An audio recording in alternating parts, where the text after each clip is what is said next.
Let's assume, for purposes of this argument, that the inflation rate is running at some 15%, which means that each year the price of commodities or goods, services that you buy becomes 15% more expensive. Now, that means that if at the age of 20 you have 1,000 Rand accumulated, or you have 1,000 Rand available to invest, and you put that investment into a fixed deposit at a bank or whatever, and that investment earns you a 15% rate of return, then it stands to reason that you're making no progress at all, because the return you're getting from your investment is just enough to offset the rate of inflation. Which means that in a period of, let's say, 45 years, which is a lifetime of working, the average person who might be working from age 20 to age 65 is in fact working over a period of some 45 years. This person's 1,000 Rand at 15% return would grow to roughly some 538,000 Rand. Now, what you must know is that that 538,000 Rand is worth no more at the age of 65 than that 1,000 Rand was worth when you were 20 years of age. Simply because you have managed just to cover the rate of inflation. You've just kept up to date with the cost of living increases. The inflation rate and your return are exactly the same. So that amount of money at age 65 will buy you 10 loaves of bread, as the 1,000 Rand would have bought you at age 20, 10 loaves of bread. So you're no better off. Now, let's assume that person, Mr. X, has been risk averse. In other words, Mr. X has not been prepared to take a chance with his investments. And Mr. X, at the age of 20, had 1,000 Rand to invest, and he felt that he wanted a guaranteed return, and that guaranteed return that he earned over all those years was 10%. In other words, Mr. X was 5% behind the rate of inflation. This means that at the age of 65, when Mr. X retires, is that the amount he would have accumulated is around about 72,000 Rand. In other words, for every 7 Rand that he should have, in order to have kept that 1,000 Rand being worth what it was when he was 20, he now has only 1 Rand. So he is 1/7 as well off as he should be. Let's look now at somebody else. Let's call it Ms. Y.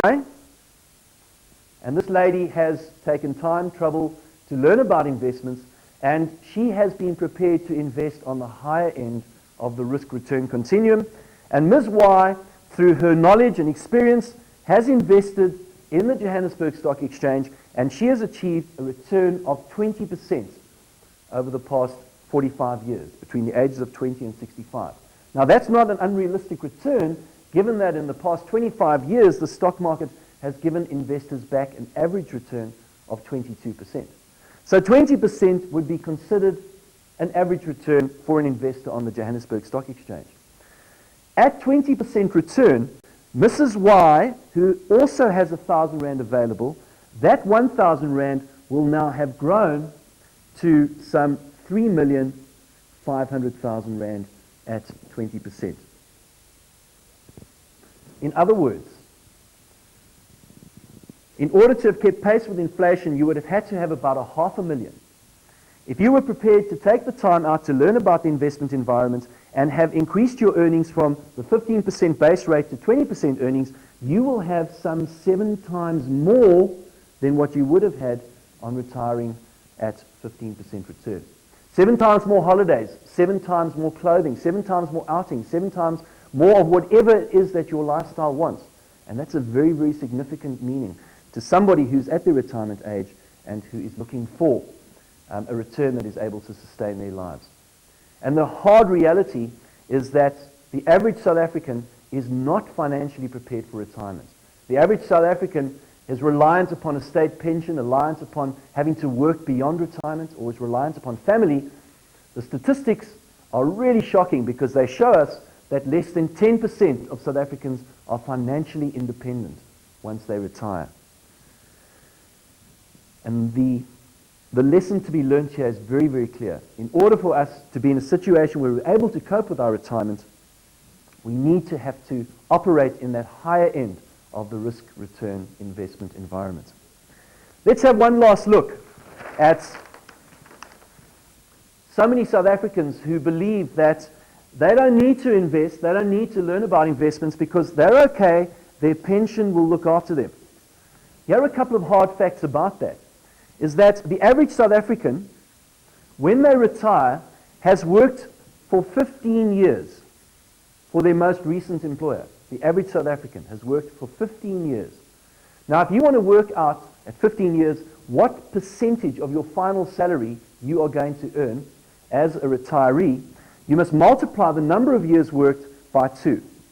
And the answer that you get, in this case 15 times 2 being 30, the answer that you get is the percentage of the amount of your most recent salary that you will receive as a pensioner or a retiree.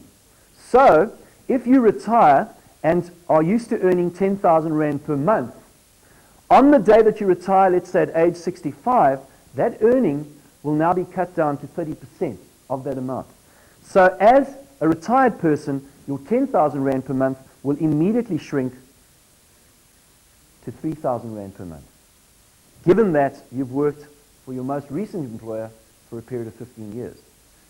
Now, given the rate of inflation that I talked about earlier, in other words, 15% inflation, which means that every year the cost of living increases by 15%, we can determine that over a period of 5 years, the cost of living will double. In other words, at 15% inflation, every 5 years, it's going to cost you twice as much to simply get by. So that means, or another way of looking at it, is that the 3,000 Rand that you had available to spend at the age of 65, by the time you turn 70, that 3,000 Rand now becomes worth half of what it used to be worth, given that the cost of living has doubled. So you are now living off a monthly amount of 1,500 Rand. Take that one step further when you are 75 years of age, and by no means is this considered to be old by today's standards, because the average male today is living to 72 years of age. In other words, the average male who has retired is living up to the age of 72. The average female is living up to the age of 75, and that age, therefore, is by no means considered to be old by today's standards. However, your 1,500 Rand per month that you had available to spend has now once again halved after that 5-year period and is now only worth 750 Rand. Take it a step further to the age of 80, and that is now down to 375 Rand a month. This is the same person who was, when they were economically active, who was earning 10,000 Rands per month. So their earnings have been slashed down to 375 Rand per month. And I ask you whether it's possible for that person to survive. And I'm sure you'd recognize that the answer is no. So we need to take very, very serious cognizance of our investment life, because it's what we do during those economically active years that will determine our standard of living once we have made our exit from the economic world of work.